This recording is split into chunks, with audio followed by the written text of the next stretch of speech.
Hola, buenas tardes. Empezamos con puntualidad española, a las 7 en punto.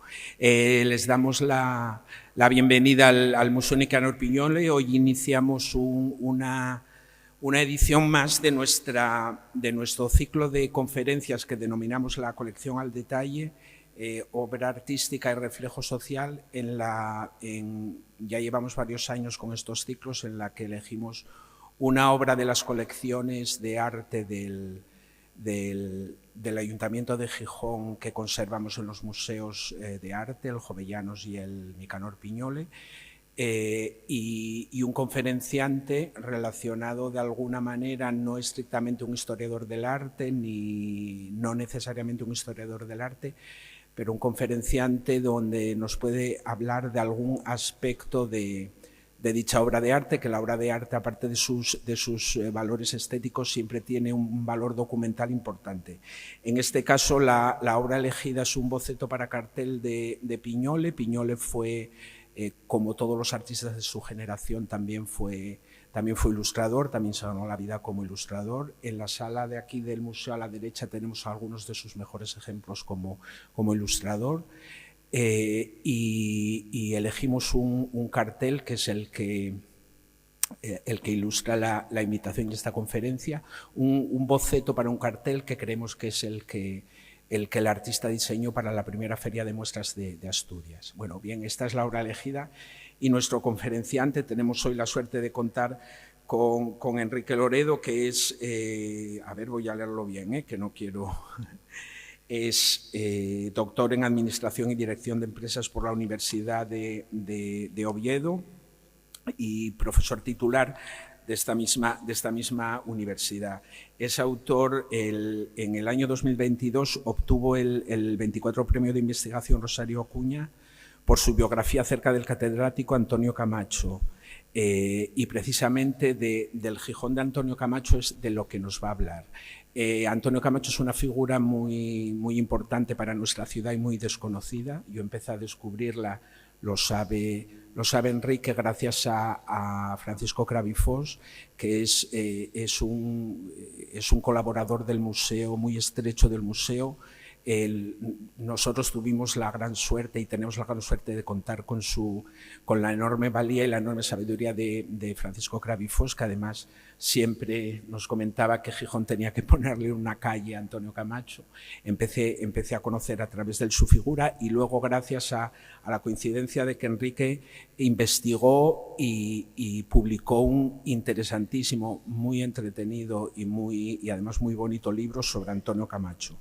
Antonio Camacho, bueno, yo no voy a hablar de él, que para eso vino Enrique, que sabe mucho más. Solo decir que fue un dinamizador de la vida cultural gijonesa muy importante y que tiene una relación muy estrecha con las artes plásticas, ya que apoyó a los artistas, bueno, por un lado, los ya medianamente consagrados como Valle y Piñole, que a pesar de todo necesitaban, como no, siempre apoyo, y apoyó también a jóvenes artistas como Paulino Vicente, Mariano Moré, Ignacio Lavilla o Germán Horacio. También artistas muy representados, creo que bien representados, aunque siempre se puede mejorar en el museo, tanto en el Museo Jovellanos como el Museo Piñole, Nicanor Piñole, y bueno, entonces toda esa serie de circunstancias hacen que creo que esta conferencia, espero que les guste, y les dejo con el especialista. Gracias.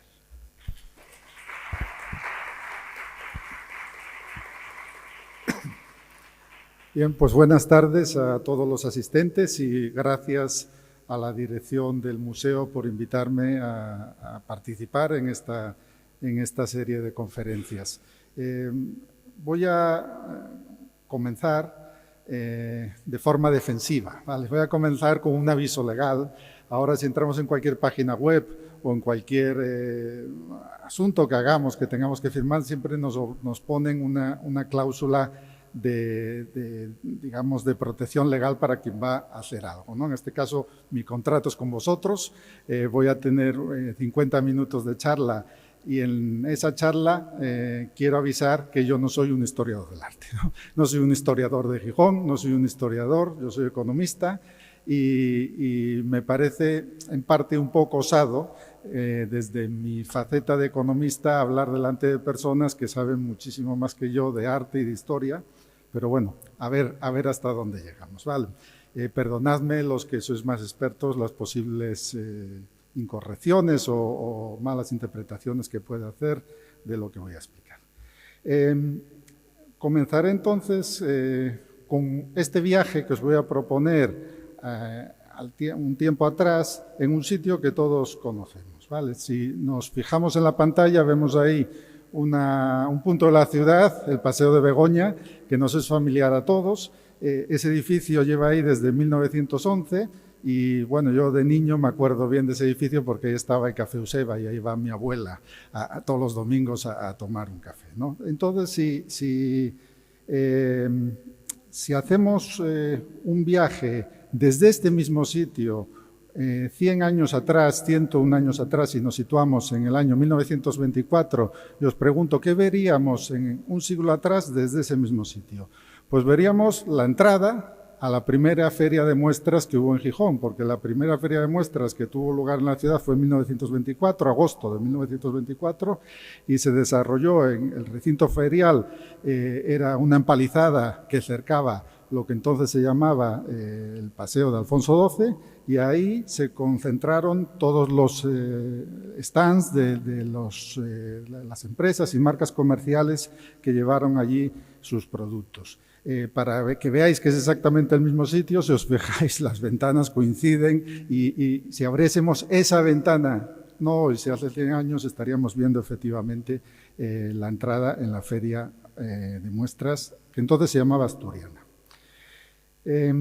Esta feria de muestras tuvo muchísima importancia desde el día 1. De hecho, los periódicos de la ciudad, todos ellos recogieron en su primera página la noticia como algo realmente muy destacado. Aquí pongo el diario La Prensa, que era una de las 3 grandes cabeceras que había en Gijón, y pone una fecha trascendental para Asturias. Eso fue verdad, porque la Feria de Muestras sigue siendo un evento muy relevante para la actividad económica de la ciudad y de Asturias. En esa misma primera página de La Prensa hay un artículo que dice breve historia de las ferias de muestras, en el que se nos hace una explicación económica, digamos, del origen de las ferias de muestras, porque en Gijón todos oímos hablar de la feria de muestras, pero nunca paramos a pensar que una feria de muestras es eso, es una feria de muestras, donde el vendedor lleva una muestra y no te vende el producto, sino que el producto lo recoges más tarde, a posteriori. Y ese artículo sobre la historia de la feria de muestras lo escribió una persona que se llama Antonio Camacho, que volverá a salir muchas veces durante la charla. Bien, en esa feria de muestras de 1924 veríamos stands como los siguientes. Ahí vemos el stand de Litoral, en el que se vendían conservas, un stand en el que se vendían armarios roperos para viajar, un stand de coches con marcas como Renault o la americana Studebaker, billares, escopetas, sidra champanada, neumáticos, bicicletas, de todo. Fue un éxito rotundo de gente, y esa feria de muestras tuvo pervivencia hasta el año 1930. Después, no porque viniese la República, sino por falta de viabilidad económica, tuvo un parón de bastantes años. Pero en esos primeros años, en todas las ediciones, se hizo un cartel. Y el cartel de la feria de muestras se hacía mediante un concurso al que se presentaban distintos autores, y se conservan los carteles de la segunda, tercera, cuarta feria de muestras y el de la quinta, sexta y séptima feria de muestras hasta 1930. Y esos fueron los carteles ganadores. Si bien es verdad que mirado desde hoy, o al menos para mí, hubo unos que no fueron los ganadores, que tenían incluso más interés, como este que tenemos que representa un árbol y un paisaje, que es de Germán Horacio, o el de la derecha del todo, que es de Mariano More. Pero bueno, conservamos los carteles ganadores y muchos que fueron finalistas, pero sin embargo no tenemos el cartel de la primera edición, se perdió. Sabemos que existió, ese cartel está documentado en la prensa que se imprimió y que se distribuyó, pero no se conservó ningún ejemplar. Sin embargo, los estudiosos del arte, que tenemos sentados en la sala, en tiempos relativamente recientes, pensaron que una obra de Nicanor Piñole podía haber sido ese primer cartel no conservado de la Feria de Muestras. Y ese es el cartel esa es la obra que nos trae hoy aquí, que se llama Vitoria y que representa a una mujer campesina que deja o libera, vuela con las alas del comercio que representan a Mercurio y está dejando que se vaya, ¿vale? Ese boceto que probablemente diese lugar al cartel de la primera edición de la Feria de Muestras, es obra de Nicanor Piñole y es el leitmotiv de la charla, ¿vale? Aquí tenemos una unión entre el comercio y el arte y eso es lo que voy a intentar enlazar a lo largo de los siguientes minutos. Vamos a pensar, entonces, si estamos en el año 1924, cómo era el Gijón de aquel momento, el Gijón de los años 20, primeros años 20.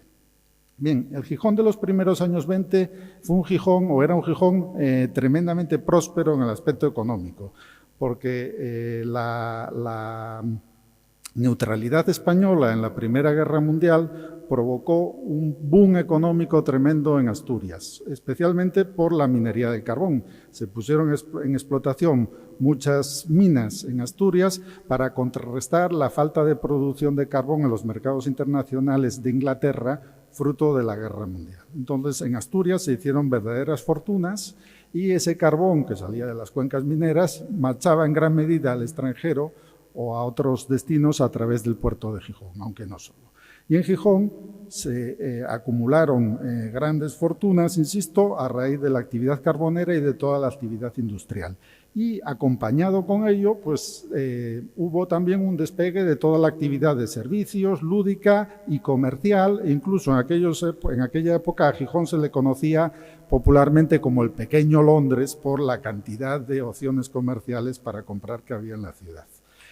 Unido a ese pequeño Londres, diría que en aquel momento Gijón también tuvo, y Asturias, una cierta pujanza en el ámbito cultural.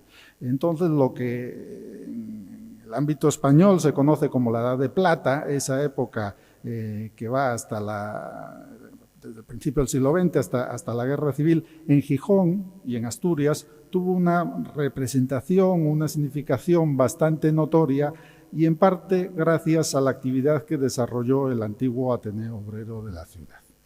Bien, esa combinación de comercio, economía y arte en los años 20 necesita de un testigo que nos la cuente. Y ese testigo es precisamente Antonio Camacho, que es la persona que yo biografié en un libro y que voy a usar de hilo conductor para hablar de cómo era el Gijón de hace 100 años y cómo era el arte, especialmente la pintura de hace 100 años. Bien, yo soy Enrique Loredo, ya me habían presentado y el título de la charla es 1918-1925, el Gijón que vivió Camacho del comercio al arte. Antonio Camacho fue un sevillano que nació en el año 1895 y que estudió la carrera de Derecho y la carrera de profesor mercantil en su ciudad natal, en Sevilla. Y muy joven, a los 22 años, sacó la plaza de catedrático de Escuela de Comercio. Fue el segundo catedrático más joven que hubo en España. Y en aquel momento, pudiendo elegir entre Palma de Mallorca, Valladolid o Gijón, se decantó por Gijón, no sabemos bien por qué, ¿vale? Y estuvo en Gijón 7 años, entre 1918 y 1925, y esos 7 años son los que vamos a describir, sobre todo en el plano artístico, a través de esa idea de el Gijón que vio Camacho en esos 7 años que estuvo en la ciudad.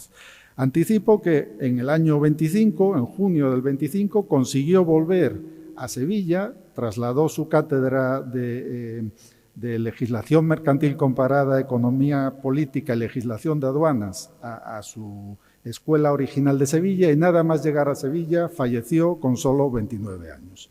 Así que Joaquín Alonso Bonet, en su momento cronista de Gijón, dijo de él, Antonio Camacho fue un malogrado, y es verdad porque murió tremendamente joven. Pero esos 7 años que estuvo en la ciudad dejó una huella importante, que si bien es cierto estuvo olvidada mucho tiempo. Paco Cravifós, que ya he mencionado, lleva muchos años peleando para que sea reconocido. Bien, antes de meternos en faena, diría que Antonio Camacho, con su visión exterior de sevillano, comprendió muy bien la ciudad de Gijón y el sentir de Gijón y de Asturias. Y dio una definición de la ciudad, una descripción de la ciudad que voy a leeros porque me parece que merece la pena destacarla. Antonio Camacho estuvo siempre olvidado, tan olvidado como que el Ayuntamiento de Gijón hace ya varias décadas hizo un libro que reúne unas, no sé, 2000 citas que hay sobre Gijón, y la de Antonio Camacho, que me parece magnífica, no está incluida, ¿vale? Camacho dijo de Gijón: Gijón es una ciudad improvisada. Gijón no se ha formado todavía con carácter propio. Un literato ha dicho de él que es como esos adolescentes que al quedar huérfanos y recibir la herencia paterna, en este caso el dinero que entraba de la minería del carbón, se lanzan al vértigo de una vida de placeres que no saben gozar y a la vorágine de un mundo de sensaciones que no están capacitados para conocer. Carece de monumentos notables, de edificio de interés histórico. Vive del puerto, del carbón, de las minas, de las fábricas. Por eso González Blanco en sus libros presenta siempre a Gijón encubierto bajo el nombre de Fabricia. Es una definición bastante ajustada de lo que era la ciudad entonces y también diría de la ciudad que yo conocí de niño. ¿Cómo era el Gijón que vio Camacho? Era un Gijón en el cual los puertos tenían, a través de su actividad comercial, una importancia capital, tanto el puerto del Muelle, que seguía siendo un puerto comercial, como el puerto del Musel, que se había abierto pocos años antes. Era una ciudad donde los ferrocarriles, y hablo en plural, también tenían una importancia capital. No en vano, la línea que unía Gijón con la Cuenca, pues fue la segunda o la tercera línea que se puso en explotación en España.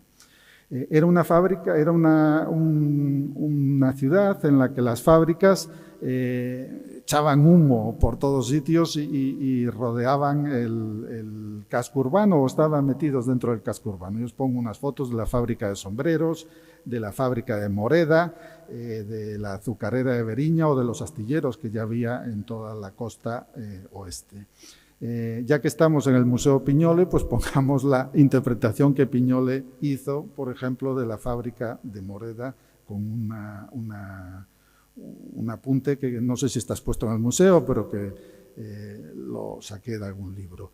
Y ya que estamos en la Plaza de Europa, pues vamos a poner cómo era la Plaza de Europa entonces. Se llamaba el Paseo del Velódromo porque ahí delante hubo un velódromo, un sitio para hacer carreras de bicicletas, y al final de la calle que veis en esta foto estaría el Asilo Pola, que ya existía, que es el edificio en el que estamos, que se construyó para dar instrucción y atención a los niños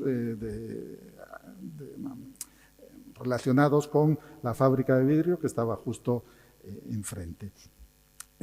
Gijón, si bien era fabricia, era industrial, ya llevaba, a imitación de Santander o de San Sebastián, unos años potenciando la actividad turística, y la playa de Gijón, o las playas en aquel momento de Gijón, eran ya muy transitadas y muy utilizadas tanto por los gijoneses como por los visitantes, turistas que venían cada verano. Y Piñole, como vemos allí en aquellas obras que tenemos expuesto, hizo muchas representaciones muy bonitas y muy acertadas de cómo era la tipología variada, la mezcla que había en la playa de Gijón.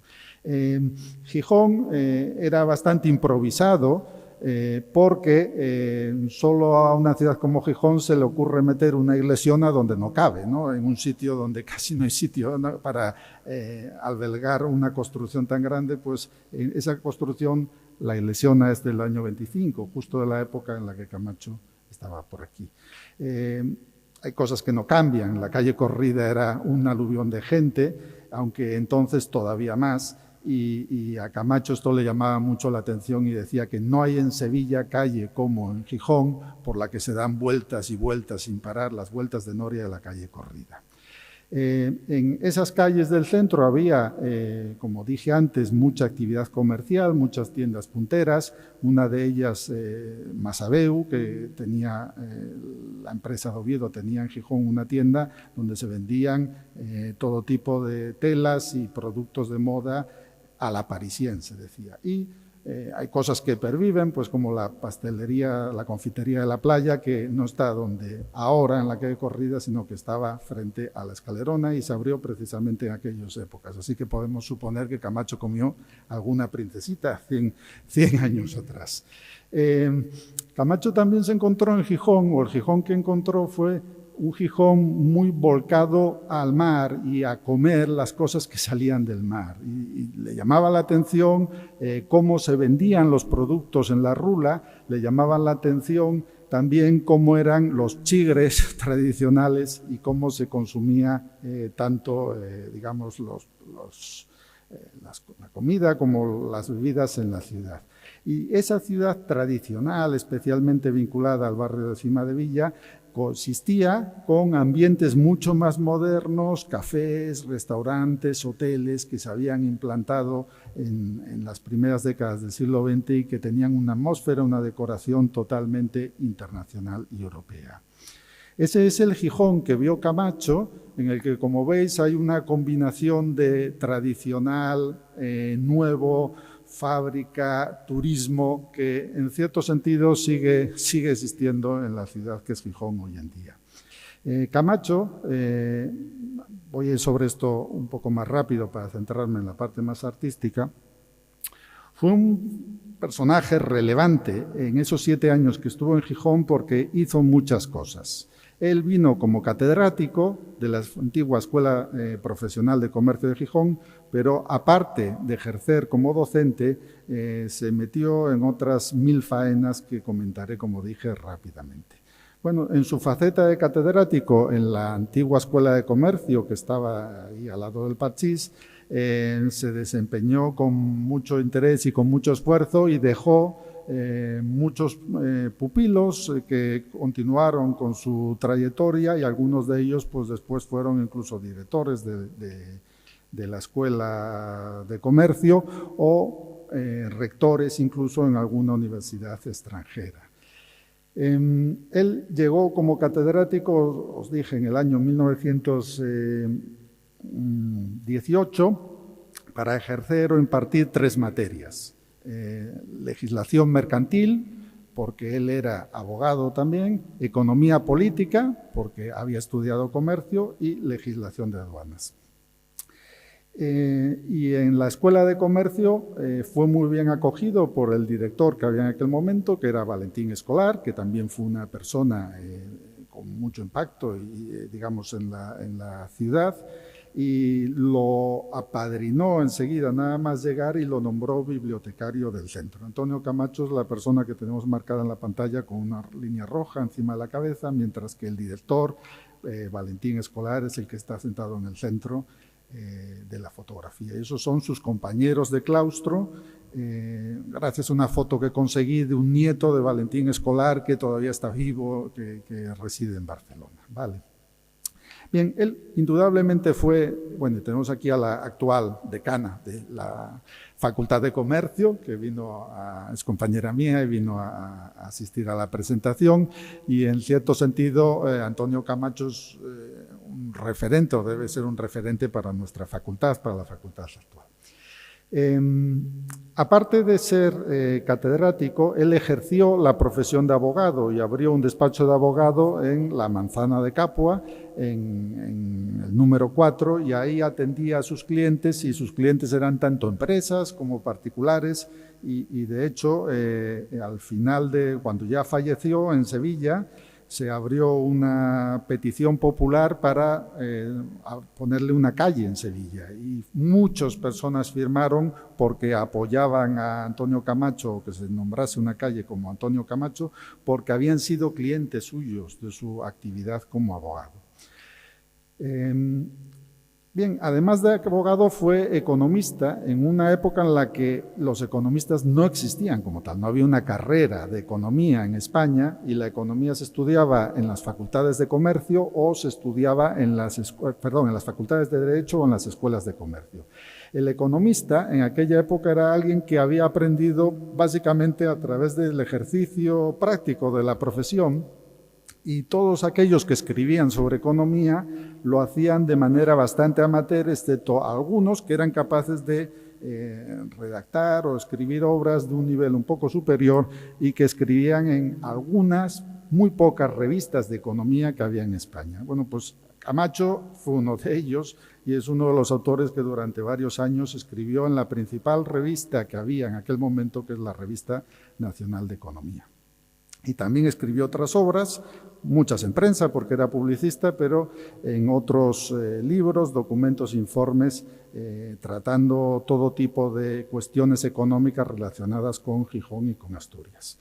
En concreto, diría que una de sus principales aportaciones es haber sido el secretario de una comisión que analizó la industria ollera asturiana y que fue nombrado por el directorio militar de Primo de Rivera para tratar de ver cuál era la situación de la industria carbonera en Asturias y proponer alguna solución para la crisis que se vivía después de aquella pujanza que tuvo durante la Primera Guerra Mundial.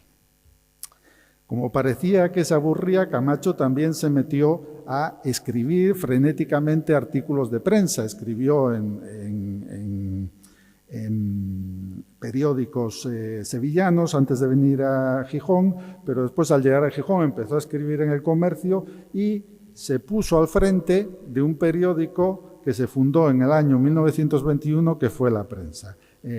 Algunas personas que habían salido, o colaboradores, trabajadores del comercio que habían salido de ese diario, fundaron La Prensa en junio de 1921 y a la hora de buscar un director, escogieron a Camacho.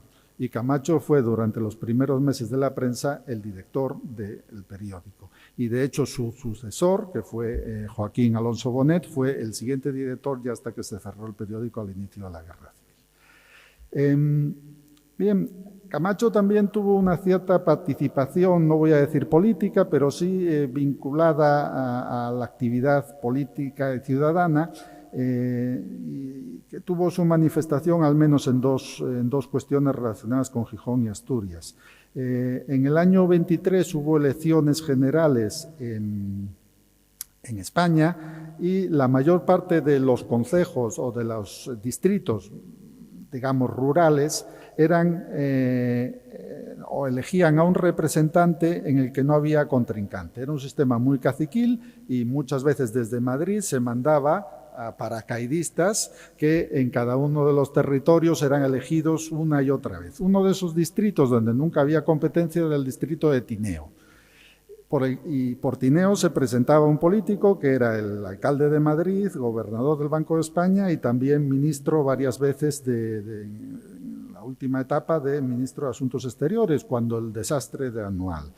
Y un grupo de personas liberales vinculados al Partido Reformista consideraban que era un escándalo que las elecciones no se llevasen a cabo y convencieron a Camacho para que fuese el contrincante del Marqués de Lema en esas elecciones. Él se presentó evidentemente de forma más que nada testimonial y consiguió un resultado pésimo de 7 votos contra 4.000 o 17 votos contra 4.000, pero el hecho de forzar a que hubiese elecciones ya en sí mismo fue un elemento democrático muy saludable. Y después, cuando fue el golpe de Estado del Primo de Rivera, se disolvieron todos los ayuntamientos y el directorio militar nombró a dedo a una serie de representantes civiles para que rigiesen cada ayuntamiento. Y Camacho fue uno de los elegidos para regir el ayuntamiento de Gijón, es decir, fue nombrado concejal. Y él renunció con cierto coste personal porque dijo, y así lo manifestó públicamente, que no quería ser concejal si no era por elección popular. Vale. Y diría que todas esas facetas de Camacho, siendo importantes, incluso la de docente, no fue tan importante para la ciudad como lo que hizo a través del Ateneo Obrero. Él fue ateneísta y en el Ateneo que entonces estaba situado en la playa, en lo que se llamaban las casas de Veronda. Esa es la foto, el Ateneo estaría en la parte derecha del edificio.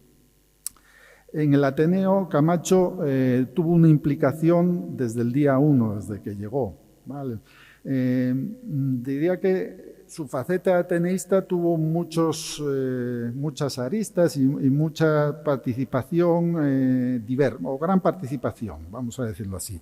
Por un lado, se vinculó con la actividad de la biblioteca. La biblioteca circulante del Ateneo Obrero fue un instrumento de cultura muy fuerte en aquel momento. Y Camacho fue presidente de la biblioteca circulante al menos en 2 ocasiones y durante varios años. Además de potenciar la biblioteca, también colaboró y mucho en la actividad de visitas, popularización a través del grupo excursionista y de fotografía.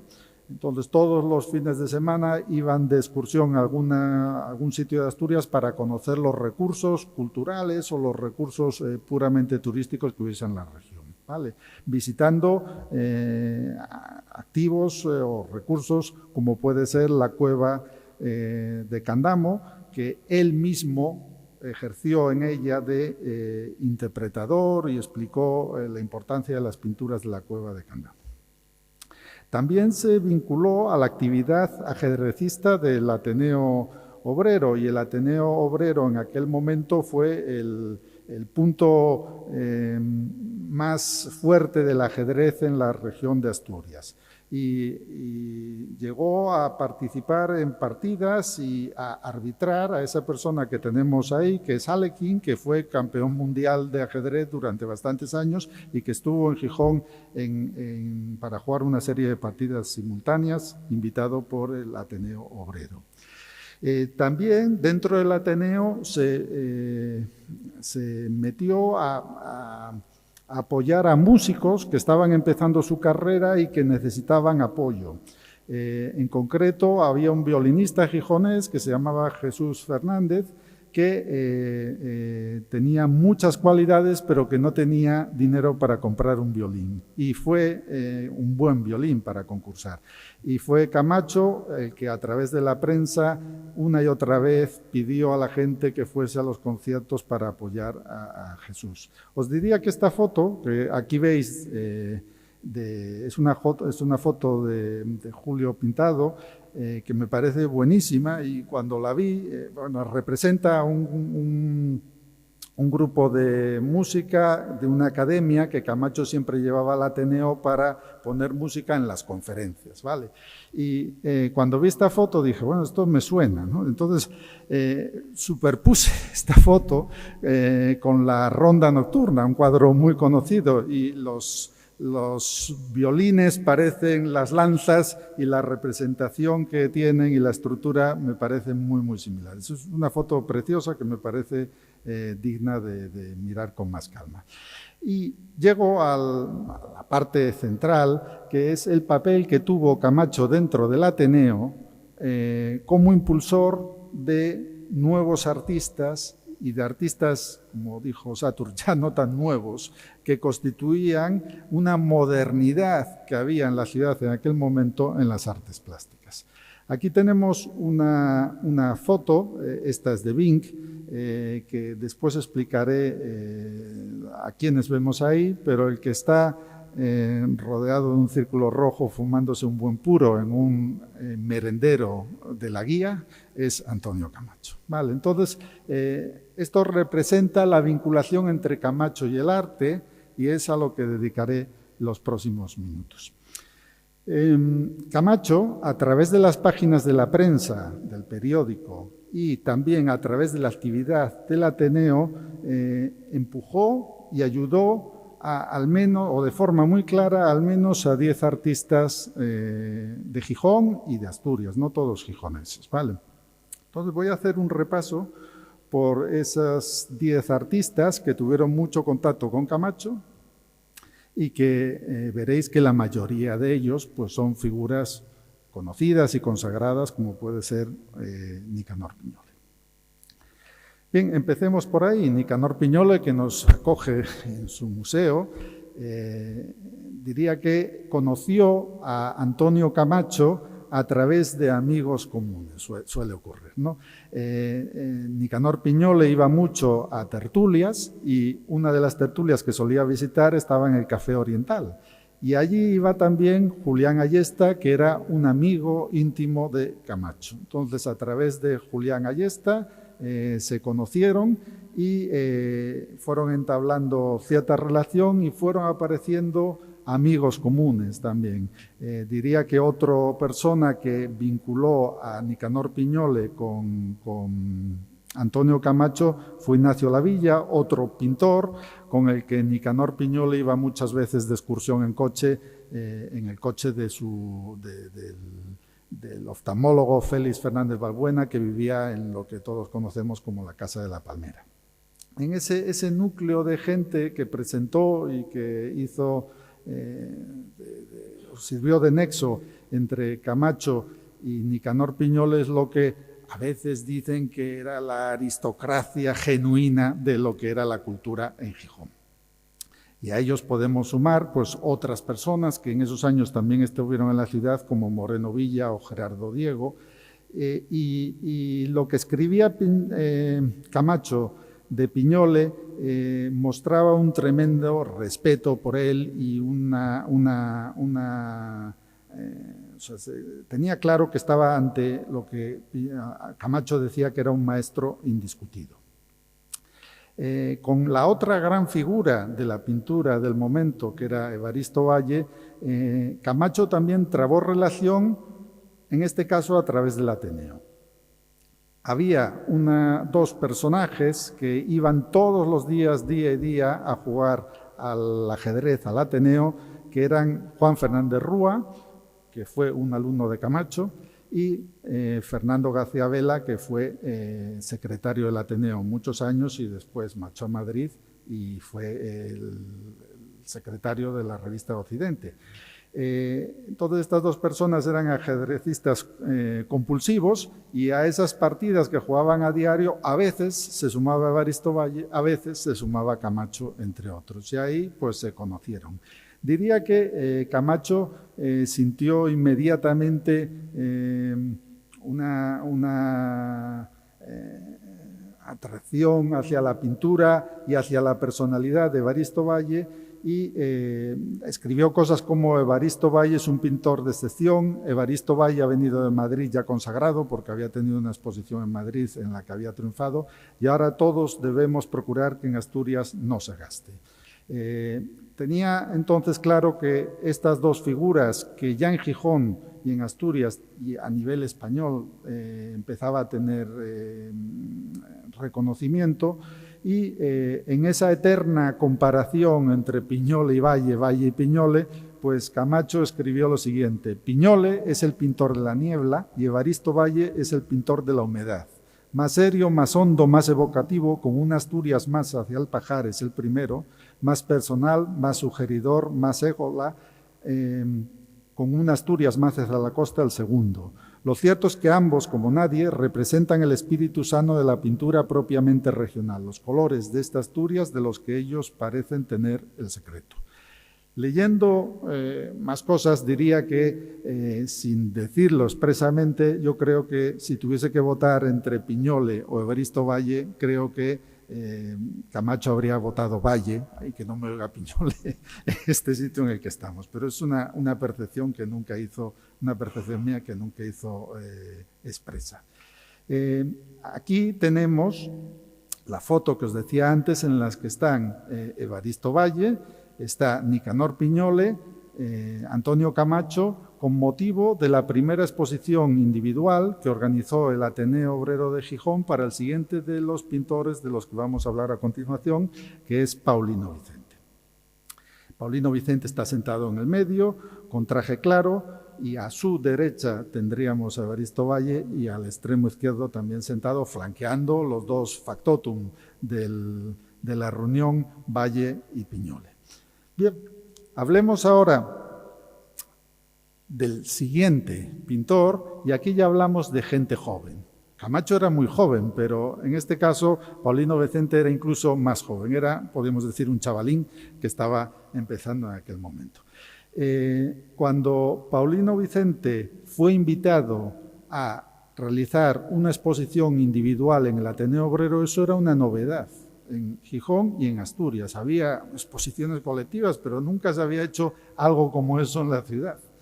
El Ateneo Obrero tuvo, a través de Camacho y también el presidente Javier Aguirre de Viar, Camacho era el secretario del Ateneo, tuvo la ocurrencia de organizar una exposición individual y tuvieron que decidir a qué pintor invitaban.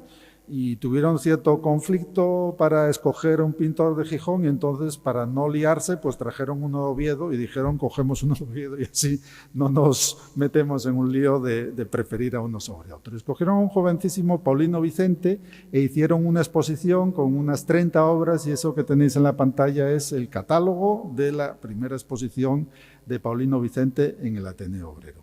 Fijaros cómo está escrito a mano Paulino Vicente de Oviedo, el que conservó el catálogo. Bien, Paulino Vicente después tuvo una trayectoria, tuvo una trayectoria muy personal en aquellos primeros años digo personal en el aspecto artístico, en aquellos primeros años, y después pues siguió pintando todo el resto de su vida y se convirtió en el gran pintor de Oviedo, en el sentido de representar Oviedo y de representar a los personajes más relevantes, bueno, ya no solo de Oviedo, sino a nivel nacional e internacional. Escribió Camacho de Paulino Vicente en aquel momento, en 1921. Paulino Vicente, no sé, pues tendría 20 años, todo lo más. Su concepto del arte rehuye de pintar los campos siempre verdes y los manzanos cargados de fruta, los hórreos gentiles y las quintanas típicas. En algunas ocasiones, esos colores que revolotean en su imaginación se fijan y cristalizan en la concepción de la figura atormentadora, como esas que acierta a reproducir en sus cuadros.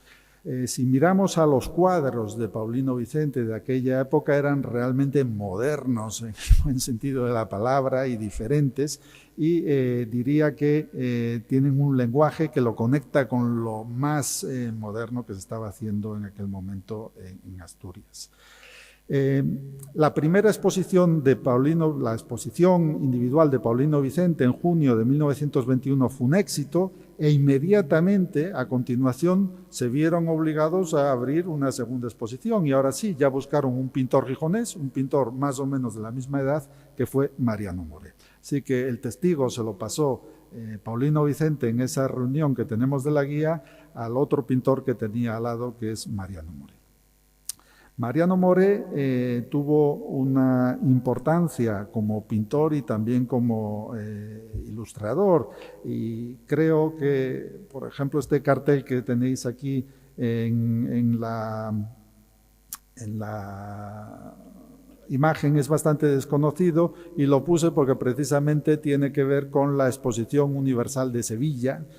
Sevilla era la patria de Camacho, que tuvo lugar en el año 1929 y que encargaron a Mariano Moré para representar a Asturias en esa exposición. De Moré dijo Antonio Camacho: Moré es en efecto un artista de extraordinario genio. ¿Podrá acaso, como cuadra a su juventud, encontrarse poco formado en orientaciones estéticas? ¿Podrá notarse en él todavía con exceso el influjo de las enseñanzas academicistas? Pero lo que destaca de él es que es un pintor de extraordinario vuelo y que tendrá mucho recorrido en el futuro, como así fue. Acabó la exposición de Mariano Moré, y en aquel momento fue cuando ocurrió el desastre de Anual en Marruecos, y se movilizó al batallón que había destinado en Asturias para que fuese a Marruecos. Y Camacho, como director de la prensa, decidió ser el corresponsal de guerra y acompañó al batallón en primera instancia hasta Sevilla, donde estuvo allí concentrado un tiempo. Y en consecuencia, las siguientes exposiciones que se hicieron en el Ateneo, aunque sí son obra de Camacho, en cierto sentido no estuvo presente directamente en ellas porque estaba en Sevilla esas semanas.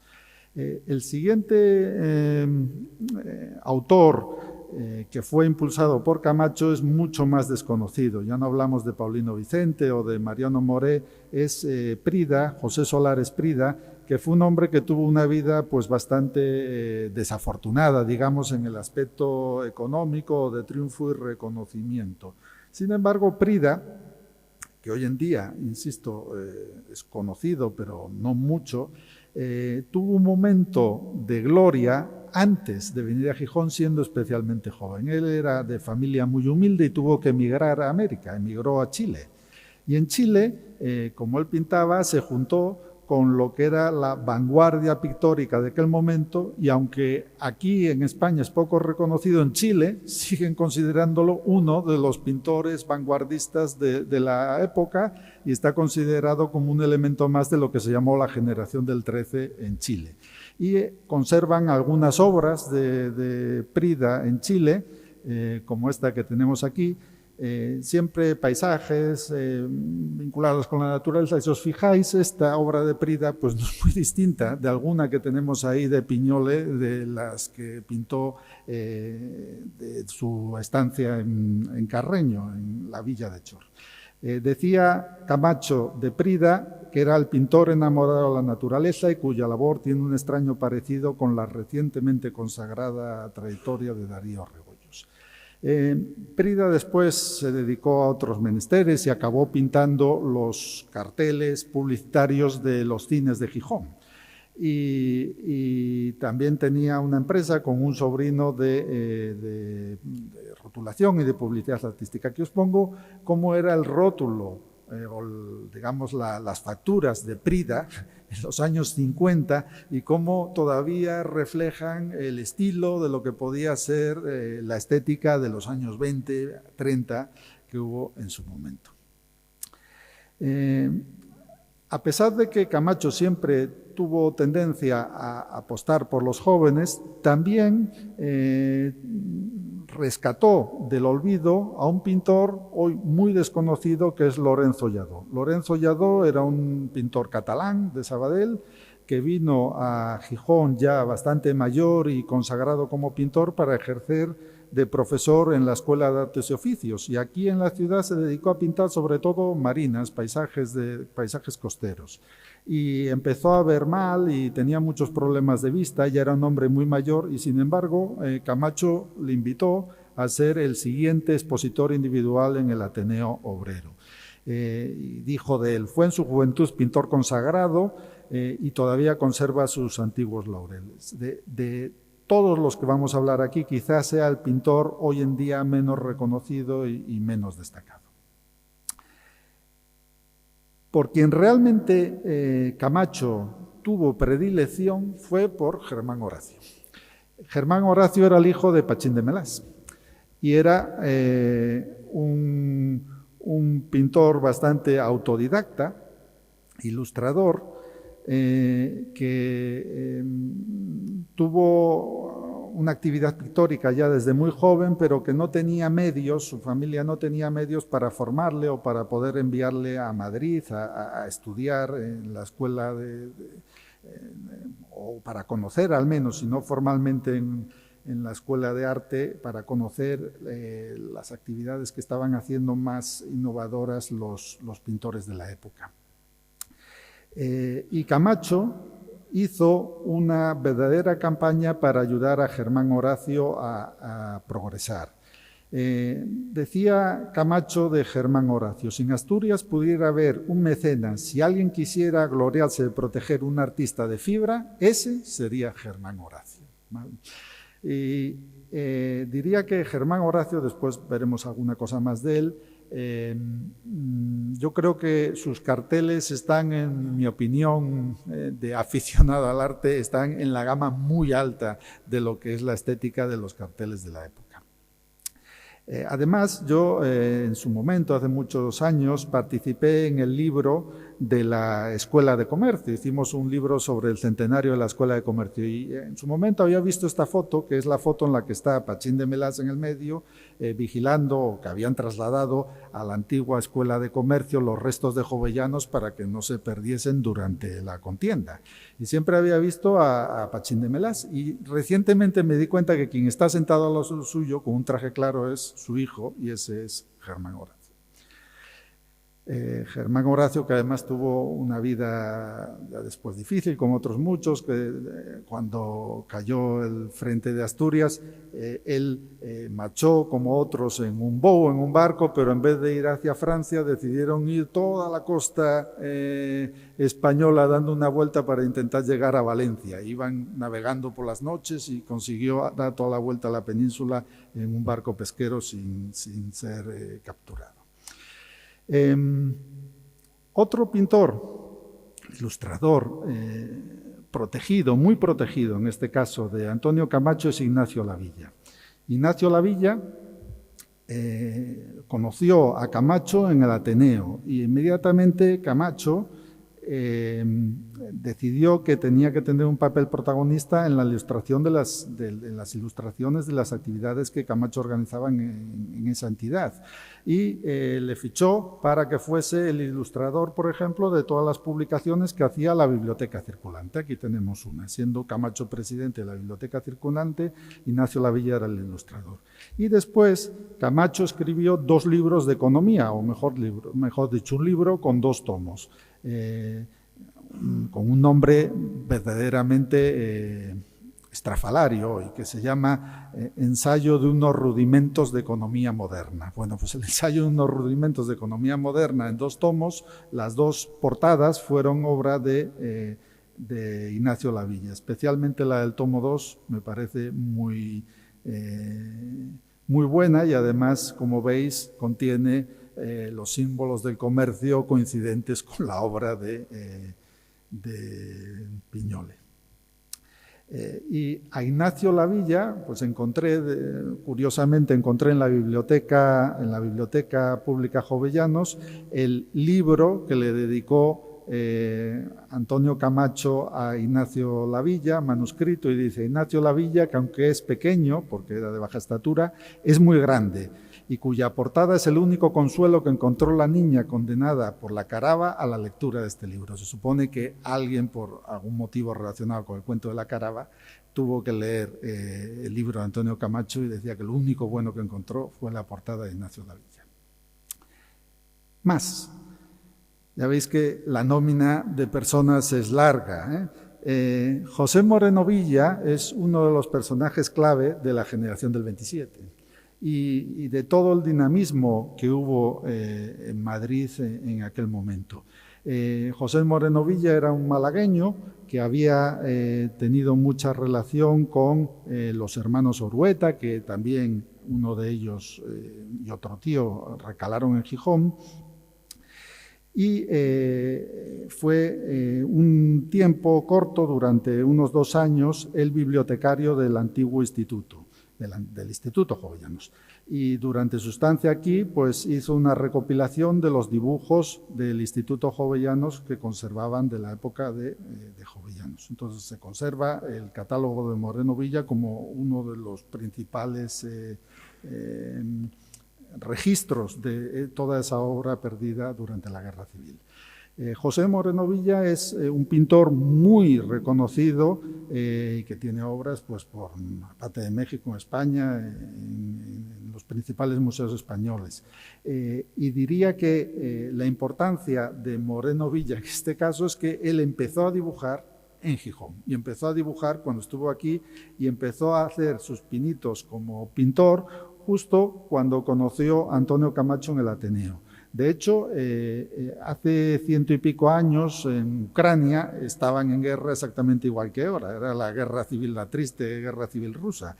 Durante esa época hubo unas hambrunas terribles y en muchos sitios organizaron colectas para mandar dinero a Rusia. Una de las entidades más activas en hacer colectas fue el Ateneo Obrero de Gijón y pidió obras a los distintos artistas locales para subastarlos y conseguir dinero para enviar a Rusia. Moreno Villa hizo sus primeros dibujos para esa petición de obras y ese es un boceto que se conserva justo de aquella época de sus primeros dibujos. Y ya estoy terminando con toda esa nómina de grandes artistas regionales, locales, apoyados por Camacho, y me voy a Alfredo Truán, que era un dibujante también excepcional, un caricaturista, por el que también diría que Camacho tenía especial predilección. Alfredo Truán dijo que es un artista personalísimo. Sus admirables caricaturas caen dentro de la técnica más moderna de ese sutil estilo que ha ido evolucionando desde el antiguo concepto satírico a la moderna concepción humorística. Es decir, que la caricatura se había hecho arte.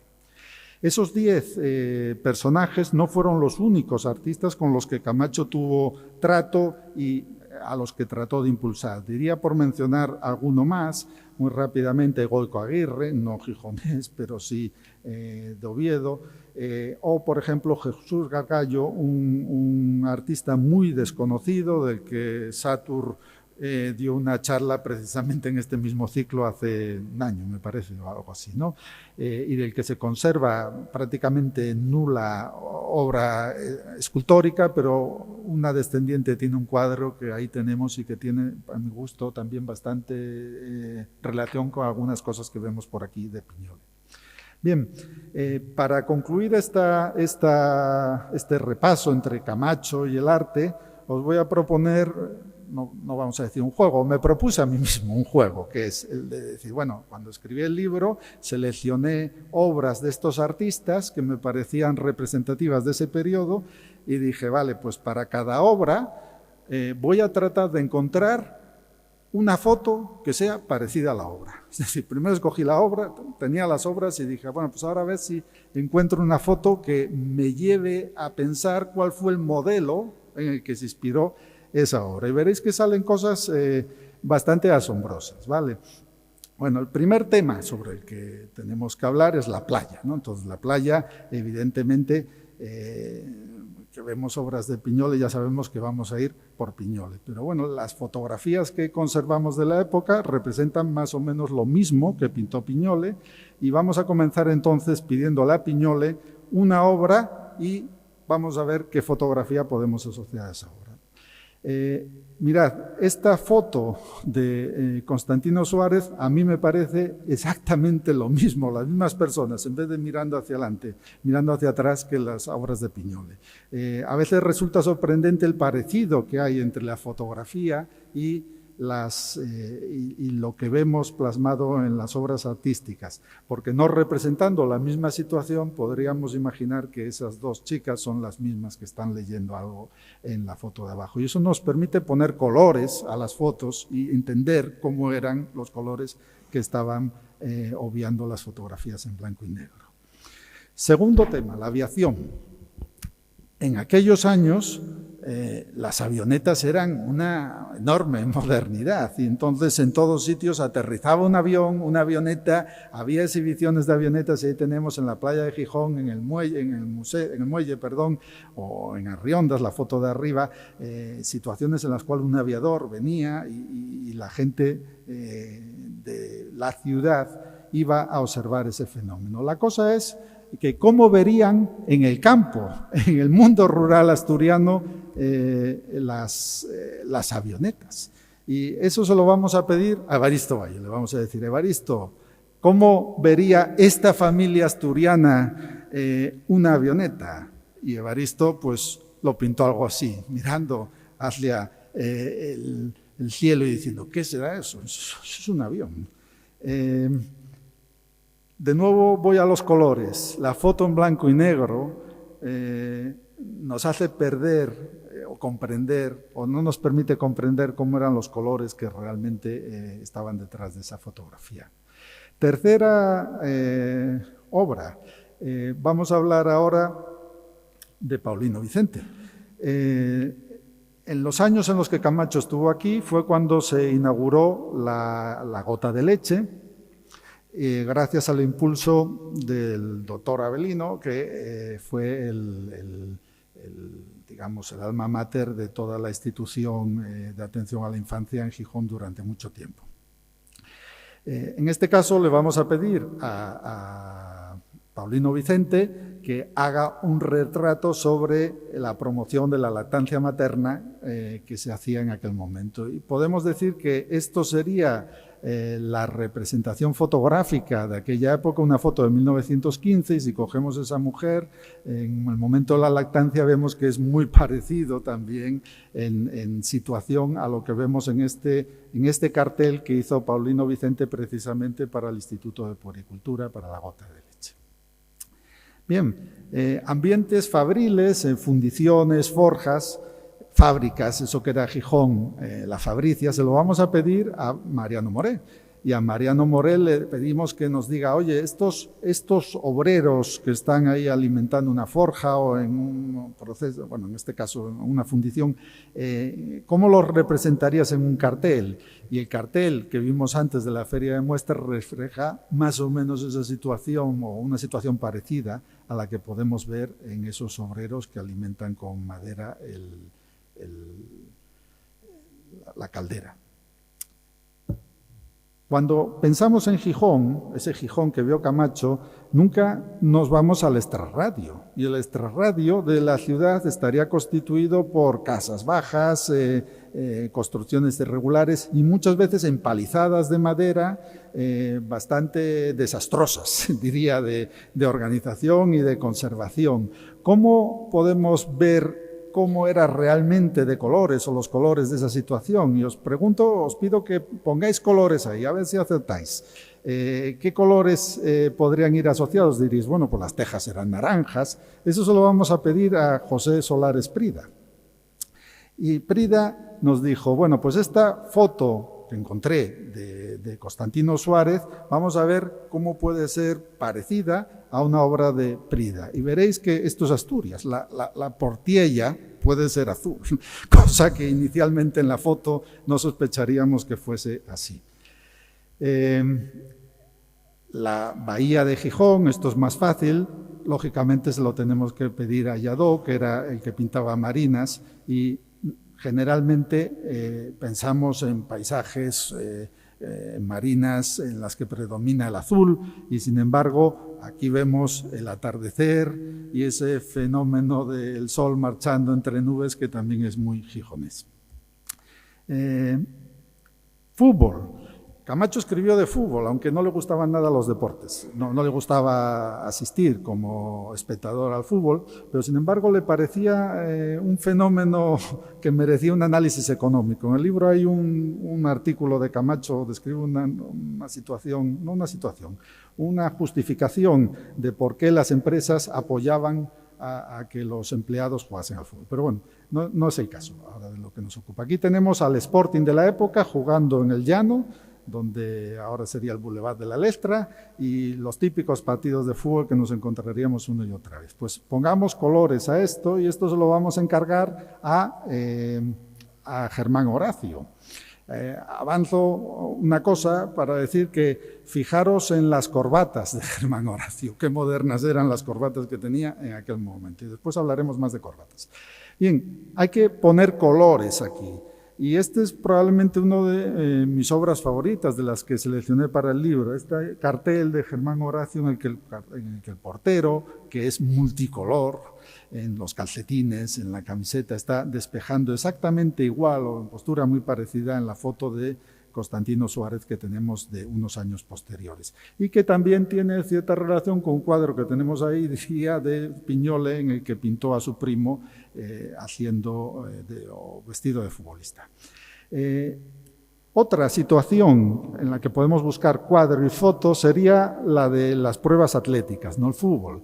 Y en este caso el seleccionado para ilustrar eso es Ignacio Lavilla, y a Ignacio Lavilla le pedimos que nos muestre una situación atlética, ¿vale? Eso es un campeonato que había en el Molinón en el año 1936 y que está recogido de una forma muy artística por Constantino Suárez.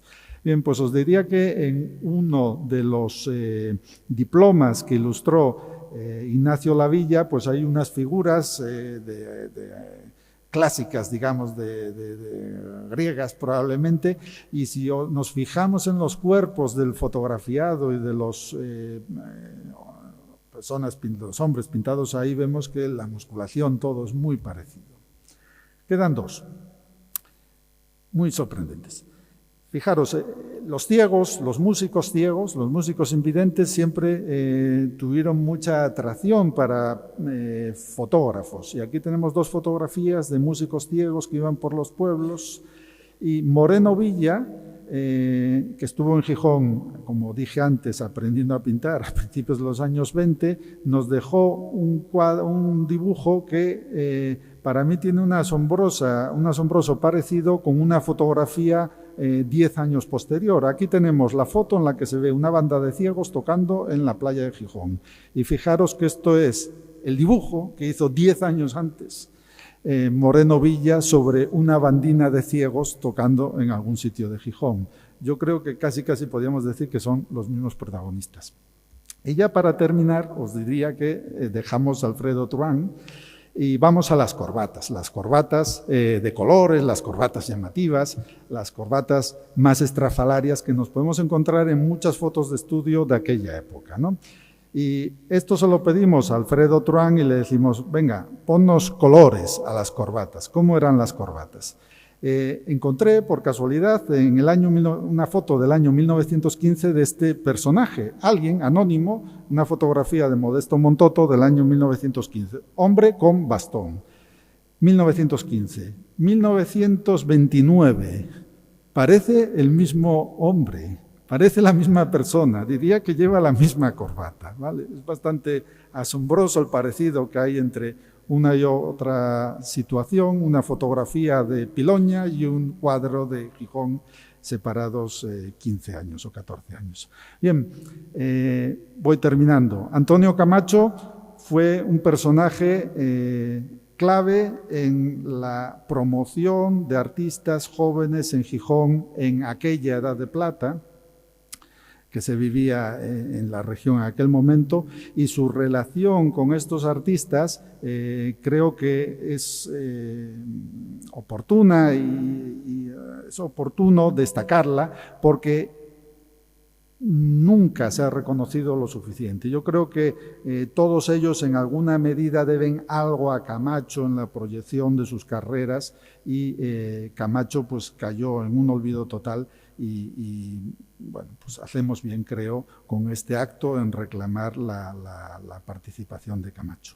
Bien, no acabó, se acabó, se acabó